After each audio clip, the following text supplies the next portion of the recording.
ازاي تبيع لأصعب عميل عندك؟ في الحلقة بتاعت النهاردة يا صديقي هسألك سؤالين. مين هو أصعب عميل والمفروض تبيع له ايه؟ بالنسبة للسؤال الأول، أصعب عميل هو اللي عارف كل نقاط قوتك ونقاط ضعفك في نفس الوقت، وهو اللي يقدر يحسسك إنك بياع شاطر أو ما بتعرفش تبيع حاجة. صح، زي ما أنت توقعت. أصعب عميل يا صديقي هو أنت. لو عرفت تبيع لنفسك تبيع لأي حد. وأما بالنسبة للسؤال التاني، المفروض تبيع إيه لنفسك؟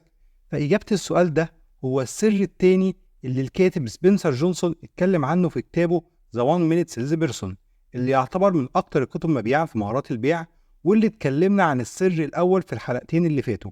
هسيب لك لينكاتهم في الوصف. والسر يا صديقي هو إن البياع الشاطر لازم يدير نفسه علشان يهتم بنفسه زي ما بيهتم بالعملاء بتوعه.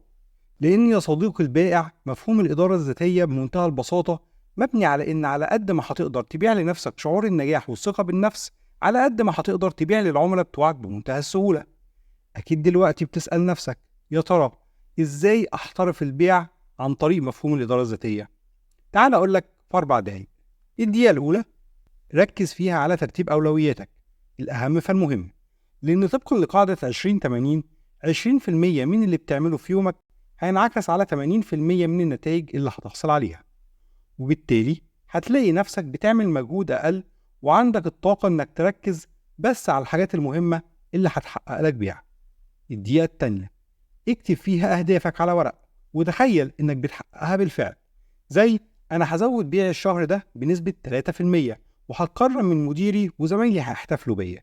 أو أنا هساعد 100 واحد يشتركوا في قناتي اسكندرية على الطاير الشهر ده على إنهم يطوروا من نفسهم، وبالتالي هشعر إني ناجح. ما تنساش تساعدني وتشترك في القناة. الدقيقة التالتة، كافئ فيها نفسك. لما تلاقي نفسك بتعمل حاجة تجيب لك مبيعات أكتر من غير ضغط، ادي لنفسك فرصة إنك تحس بقوة نجاحك. زي مثلا عرفت تحل مشكلة لعميل بالمنتج بتاعك، أو إنك عملت ديل كويس مع عميل هيرفع لك بيعك نسبة أكبر من المستهدف بتاعك. الدقيقة الرابعة، انتقد فيها السلوك غير المقبول بس علشان تغيره، لكن تقبل فيها نفسك كإنسان يخطئ ويصيب. وعلشان تعرف تعمل كده لازم تحدد إيه بالظبط اللي أنت عملته مش صح وهتغيره إزاي. بكده نكون خلصنا كتاب بائع الدقيقة الواحدة. استنونا مع كتب تانية وحلقات تانية في اسكندرية في كتاب.